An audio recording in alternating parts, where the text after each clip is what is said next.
Hey guys, Will here with Into Mobile. We are here on Droid X Day. It's basically this here smartphone here is the Verizon Motorola Droid X, and the newest Droid in the Verizon Android series of Android phones.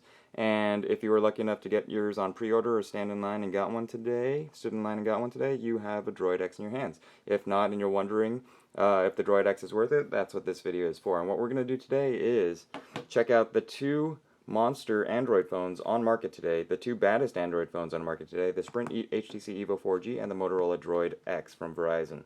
So, starting with what I want to show you guys is how they compare side to side, and bam, there we go. Starting from the home screen, this guy's got a slide to unlock. The HTC EVO 4G has a slide down to unlock. Slide sideways, slide down. Okay, so Droid X on the right, EVO 4G on the left. Starting with the Droid, no, let's start with the EVO 4G because it's a little older.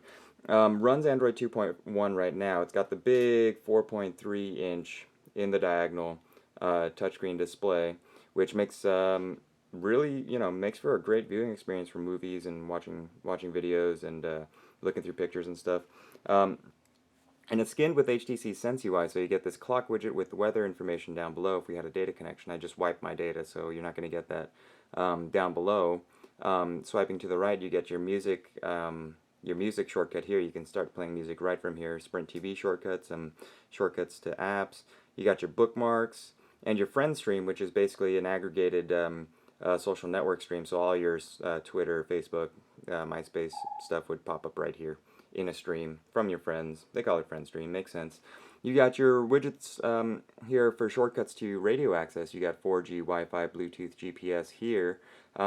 Gives you, quick power saving options. Switch off radios when you're not using them. Your favorites, your quick dial right here, and your calendar. This is HTC's calendar widget, and a blank home screen pane for whatever you want to do with it. And notice down here we have a modified app launch bar. You hit that right there for all your apps. Hit that to bring them down. You can also explode the home screen. This is known as HTC's Leap feature for Leap for Sense UI. It kind of, by pushing the home button, it kind of lets you explode all the panes and quickly navigate through them. So you can also do that with a pinch gesture. So if I'm all the way to the left on this pane, but I want to get all the way to the right, it's a quick matter of just jumping. Otherwise, I'd have to flick through a whole bunch of home screens to get to there. But with Leap, it's really fast because I just go bam, bam, wherever I want to go, right? Okay, and the phone brings up in the middle. Kind of cool because it lets you start typing out names on the keyboard, like, spell out the name, not necessarily type out the number, and it'll start giving you suggestions on contacts. You can bring that keypad, and you have all your other options like call history, directories, groups, your contacts. Again, I wiped it, so it's not there. Going back to the home screen now.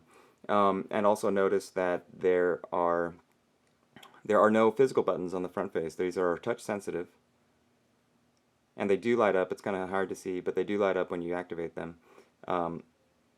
It brings up this search box up there. You see that? They're touch sensitive, so they're not physical buttons. Okay, so keep that in mind. Now, moving on to the Droid X. Droid X uses a refreshed version of Motorola's Moto Blur UI, and that includes stuff like the Moto Blur widgets, which is the clock and weather widget, or the weather widget, I'm sorry, located thusly. And swiping to the left, you've got your Moto Blur calendar widget. You've got widgets along the top for quick access to radio. Shut them off when you don't need them to save battery, just like the EVO 4G. I've got my own Twitdroid Twitter. You got your quick contacts list up there. Your quick access to your playlist, your photo gallery shortcut to Blockbuster app, your gallery right there. So pretty much, they both offer the Droid X and the EVO, using different UI skins, offer pretty much the same options, in kind of a different way. Notice the applications launcher here is a little different. It's just this little button right down here, or you could just keep on pushing the home button. The phone brings up the phone. You can't type out names using the keypad. You have to know the number, or you have to go through recent or contacts or favorites, right? You can't just type out the name on the keypad and expect it to bring up contact suggestions like the EVO does. You have your voice messages right here. You also have your voice dial, your voice command. Nah, pass on that for right now. And also notice that this guy actually does have hardware buttons on the front face, you know, menu, home, back, search, but the one thing is, the buttons, they give a little play, right? You see that? They're jiggling around a little bit, so it does give them a little bit of a cheap feel. They're not all individual. These two buttons are on the same button rocker, and these two are kind of co-located. So it's give and take. It's personal preference, right? Do you want a touchscreen, a touch-sensitive navigation button controls, which may not always be as responsive and doesn't give the same kind of feedback, or do you want hardware buttons that give great feedback, are pretty responsive, but does make for a little bit of the janky feel when there's a play right there. Oh, got a new email. Okay, so that's a quick look at Sense. Now let's go through the hardware. First with the Droid X. Again, it's got the 4.3-inch display, massive 4.3-inch display, powered by a 1 gigahertz processor, which is made by Texas Instruments, the OMAP processor, OMAP. It's got an 8 megapixel camera on the back, and the 8 megapixel camera is actually it's actually pretty good, and it has a dual LED right there, dual LED flash. The camera will actually record video in full HD 720p resolution. It's got 3 microphones, one right there, one right there, 2, that little hole, and one right there, 3, 4, 3. For what, you might ask? It's for noise cancellation or directional recording, like if you're recording video, and you can set it to only record video coming out from the other side of the screen. You could also set it to record video with audio just coming from your side of the screen. Okay, you can set it so it picks up audio from that way, or everywhere, or just from, lots of directional settings. The EVO 4G has an 8 megapixel camera as well, with a dual LED flash, and this guy will also record video in 720p HD resolution, so that is also cool. And but as far as microphones are concerned, it's got the microphone right down there.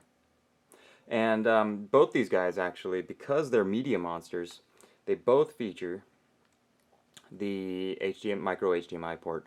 They both have the micro USB port that they use. The Droid X here uses micro USB, as well as the EVO 4G right here uses micro USB for charging and data.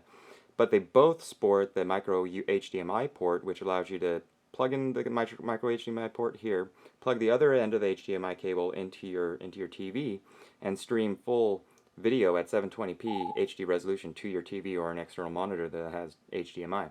So very cool. They both have the HDMI, and they both actually label it right there. Bam, HDMI, HDMI. We are cool. We can stream 720p video to an external monitor. And yes, they are. So what else separates the two? Well, this guy's also got a 4.3-inch display, and if I can ever get it on. And he also has a 1 gigahertz processor. EVO 4G has a 1 gigahertz processor, but EVO's processor is made by Qualcomm, and it's the Snapdragon processor, which is based on an ARM chip design, the Cortex A8 core, processing core, actually. And one thing that it gets, that has over the Droid X is, and notice the cool red accents. I really like the red accents. I'll just show that to you guys real quick. Take off the battery cover, and it's bright red. Pretty cool, I think. And it's got this little kickstand, and the kickstand is used so you can actually view video while, it's propped up on the desk hands-free. You can't really do that with the Droid. You'll just, kind of falls down. So you get the point. So it's got the kickstand. Cool little feature. Droid X does not have it. I'll show you how the battery door opens. Very cool like that. Unfortunately, neither of them have hot swappable micro SD card slots, so you have to remove the battery to get to the micro SD card, which reboots the phone, which kind of sucks, but oh well. The battery door is much improved, and they both have a soft touch finish to the back. The Droid X is a little more rubberized and matte finished. The HTC is a little sleeker and looks a little more metallic, but is still a rubbery soft touch finish. Both have their own merits, both have their downfalls. Speaker here versus speaker here. And the one thing that the EVO 4G is lacking is a dedicated camera shutter button. You'll see all along the sides there is no dedicated camera shutter button. Whereas on the Droid X, volume control rocker and dedicated camera shutter button. So let's take a quick look at the camera. I'm going to take a picture of my keyboard here. How do you activate the camera? Well, you can hit the camera app, which is like somewhere. The camcorder app is right there. Or you just hold down the shutter button. It gives you a little vibration to let you know it's started up. And there you go. It's going to start up the camera. Go into the EVO 4G now. Starting up the camera app is you just gotta hit the camera app, and it's an on-screen shutter, and you just touch to focus, and bam, like so. So that's a quick look at the camera. So here we go. So that's a quick little overview of those features. So let's take a look at one more thing. So let's take a look now at the hardware in comparison. So we've got the EVO 4G on the left and the Droid X on the right. The Droid X is obviously bigger. The screen sizes are exactly the same. The Droid X is a little bigger, it's a little taller, but they're about the same width. There you go. And as far as thickness, they're pretty similar, as you can see. The EVO 4G might look a little thicker. Here's the thing: the EVO 4G, they take different design approaches, Motorola and HTC. Motorola's like slim as possible, and then fit the camera in here with a little bulge, but doing that, making all the camera circuitry right here in the little bulge allows for the entire rest of the phone to be very slim, and that you could feel that in the hand. It is much slimmer. Whereas the EVO 4G, there is no bulge, so it does look sleeker. It's a more integrated design, and it has these curved edges, so it does feel pretty thin in the hand, just like the iPhone 3G did. To make itself feel slimmer in the hand, it uses that curve right there. So overall, basically, these are competing phones. They have much the same specs, and they get the same stuff done, maybe in slightly different ways, but it's really up to you. And of course, the EVO 4G does offer compatibility with Sprint's 4G network wherever you can get it. This guy is stuck on just 3G. And there you have it. It's a quick little look at the EVO 3G versus the Verizon Motorola Droid X.